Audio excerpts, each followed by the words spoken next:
श्री हरि नमस्कार। मैं संजीव कुमार। आज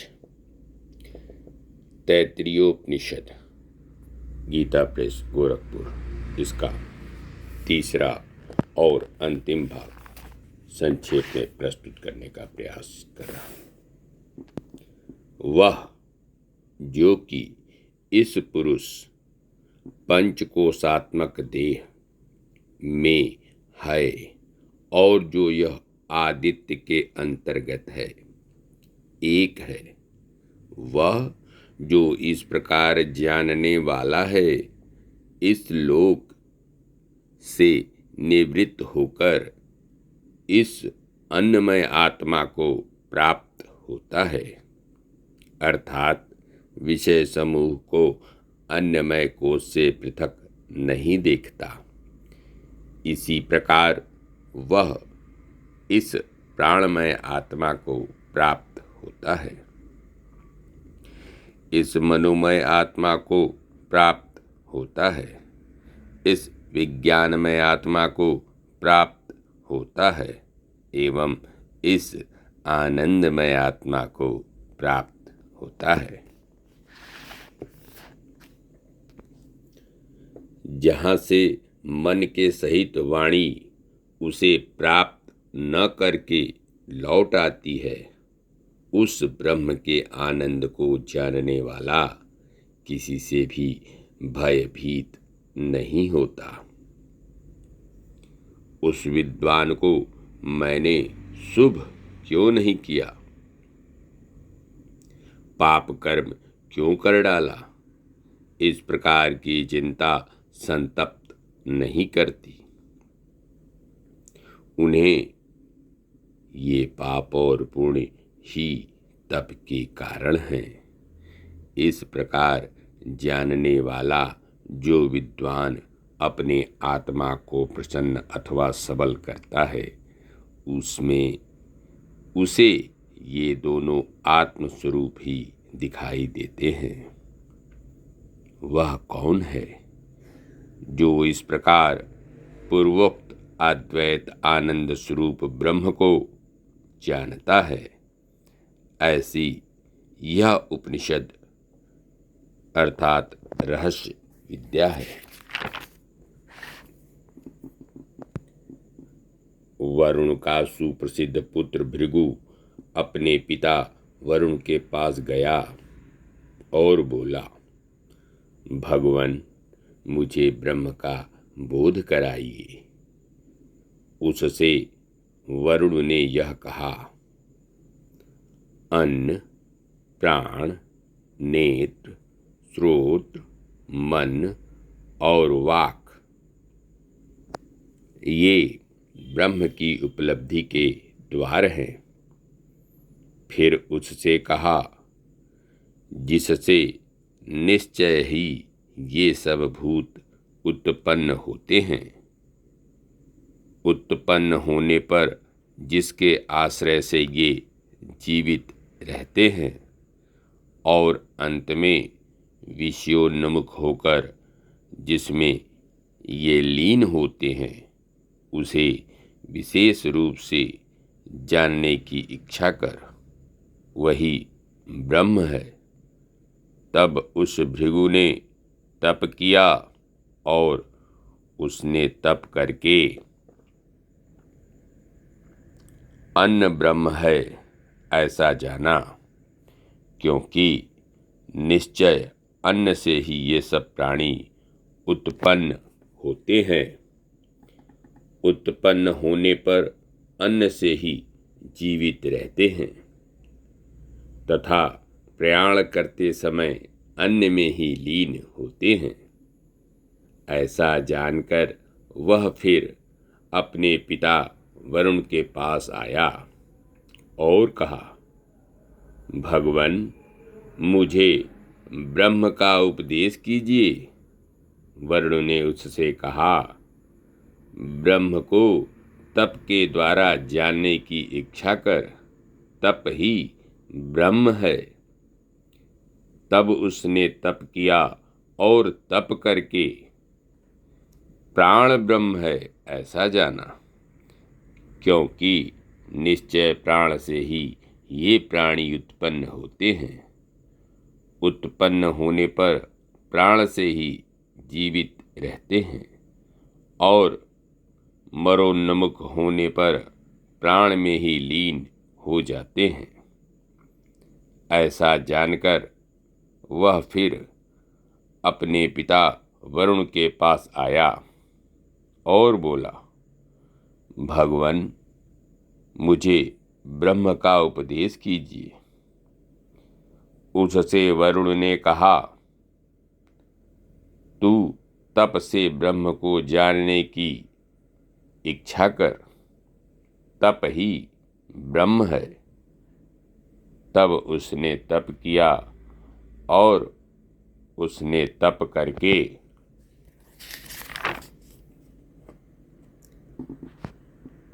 मन ब्रह्म है ऐसा जाना, क्योंकि निश्चय मन से ही ये जीव उत्पन्न होते हैं। उत्पन्न होने पर मन के द्वारा ही जीवित रहते हैं और अंत में प्रयाण करते हुए मन में ही लीन हो जाते हैं। ऐसा जानकर वह फिर पिता वरुण के पास गया और बोला, भगवान, मुझे ब्रह्म का उपदेश कीजिए। वरुण ने उससे कहा, तू तप से ब्रह्म को जानने की इच्छा कर, तप ही ब्रह्म है। तब उसने तप किया और उसने तप करके विज्ञान ब्रह्म है ऐसा जाना, क्योंकि निश्चय ही विज्ञान से ही ये सब जीव उत्पन्न होते हैं। उत्पन्न होने पर विज्ञान से ही जीवित रहते हैं और फिर मरणोन्मुख होकर विज्ञान में ही प्रविष्ट हो जाते हैं। ऐसा जानकर वह फिर पिता वरुण के समीप आया और बोला, भगवान, मुझे ब्रह्म का उपदेश कीजिए। वरुण ने उससे कहा, तू तप के द्वारा ब्रह्म को जानने की इच्छा कर, तप ही ब्रह्म है। तब उसने तप किया और तप करके आनंद ब्रह्म है ऐसा जाना, क्योंकि आनंद से ही ये सब प्राणी उत्पन्न होते हैं। उत्पन्न होने पर आनंद के द्वारा ही जीवित रहते हैं और प्रयाण करते समय आनंद में ही समा जाते हैं। यह भृगु की जानी हुई और वरुण की उपदेश की हुई विद्या परमाकाश में स्थित है। जो ऐसा जानता है वह ब्रह्म में स्थित होता है। वह अन्नवान और अन्न का भोक्ता होता है। प्रजा, पशु और ब्रह्म तेज के कारण महान होता है तथा कीर्ति के कारण भी महान होता है।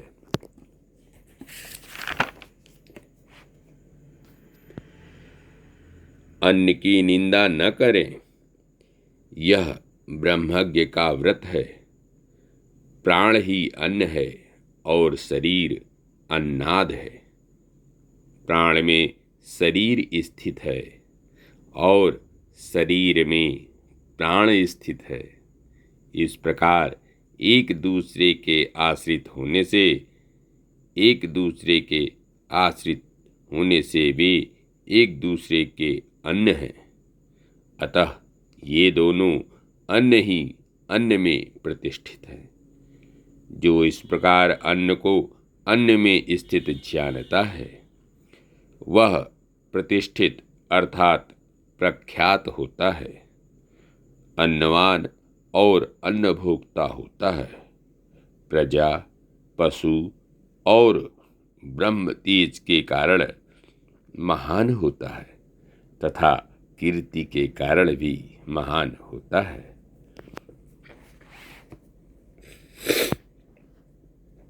अन्न का त्याग न करें, यह व्रत है। जल ही अन्न है, ज्योति आनंद है। जल में ज्योति प्रतिष्ठित है और ज्योति में जल स्थित है। इस प्रकार ये दोनों अन्न ही अन्न में प्रतिष्ठित है। जो इस प्रकार अन्न को अन्न में स्थित जानता है वह प्रतिष्ठित होता है। अन्नवान और अन्नाद होता है।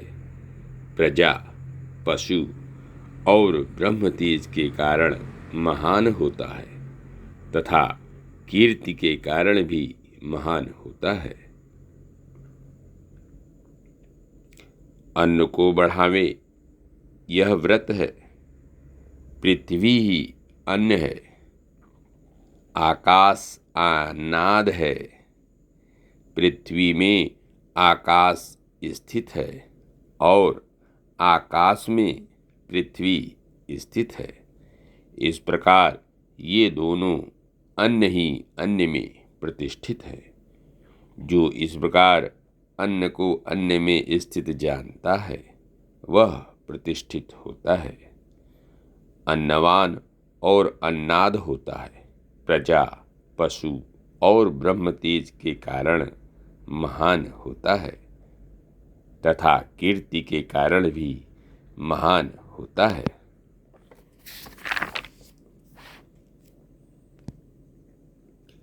अपने यहाँ रहने के लिए आए हुए किसी का भी परित्याग न करे, यह व्रत है। अतः किसी न किसी प्रकार से बहुत सा अन्न प्राप्त करें, क्योंकि वह अन्नोपासक उस अतिथि से मैंने अन्न तैयार किया है ऐसा कहता है। जो पुरुष मुख्यतः प्रथम अवस्था में अथवा मुख्य वृत्ति से यानी सत्कार पूर्वक सिद्ध किया हुआ अन्न देता है, उसे मुख्य वृत्ति से ही अन्न की प्राप्ति होती है।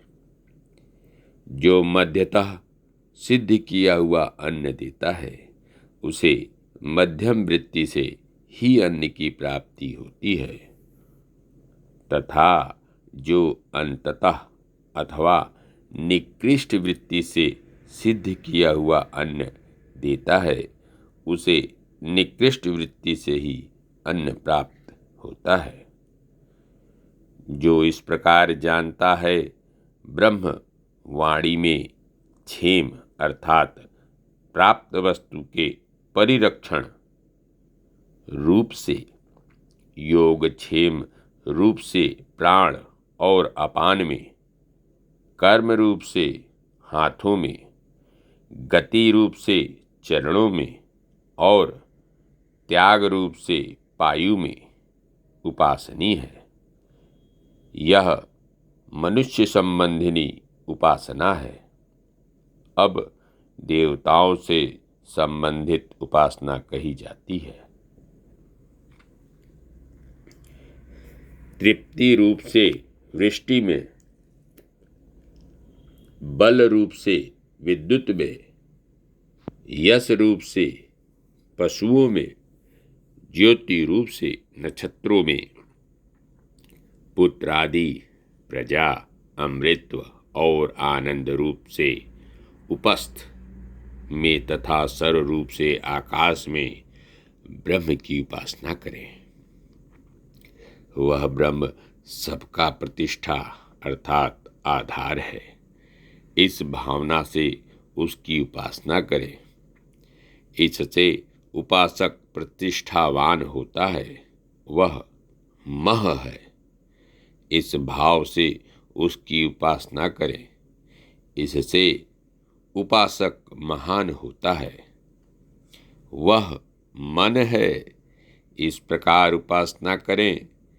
इससे उपासक मानवान अर्थात मनन करने में समर्थ होता है।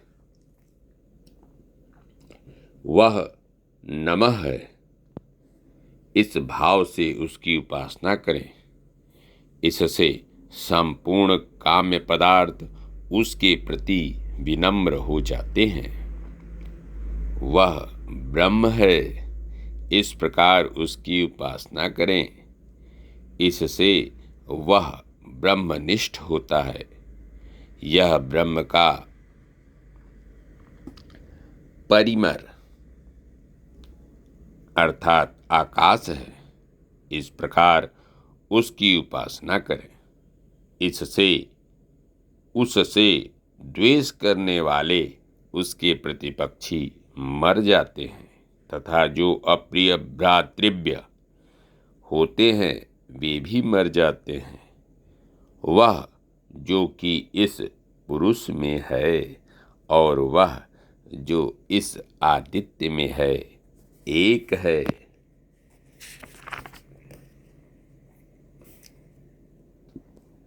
वह जो इस प्रकार जानने वाला है, इस लोक अर्थात दृष्ट और अदृष्ट विषय समूह से निवृत्त होकर इस अन्नमय आत्मा के प्रति संक्रमण कर, इस प्राणमय आत्मा के प्रति संक्रमण कर, इस मनोमय आत्मा के प्रति संक्रमण कर, इस विज्ञानमय आत्मा के प्रति संक्रमण कर तथा इस आनंदमय आत्मा के प्रति संक्रमण कर। इन लोकों में कामान्नी अर्थात इच्छानुसार भोग भोगता हुआ और कामरूपी होकर अर्थात इच्छानुसार रूप धारण कर विचरता हुआ यह सामगान करता रहता है। How how how. मैं अन्न अर्थात भोग्य हूँ। मैं अन्न हूँ, मैं अन्न हूँ।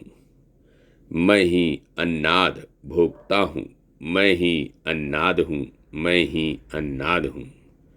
मैं ही श्लोककृत हूँ, मैं ही श्लोककृत हूँ, मैं ही श्लोककृत हूँ। मैं ही इस सत्यासत्य रूप जगत के पहले उत्पन्न हुआ हिरण्यगर्भ हूँ। मैं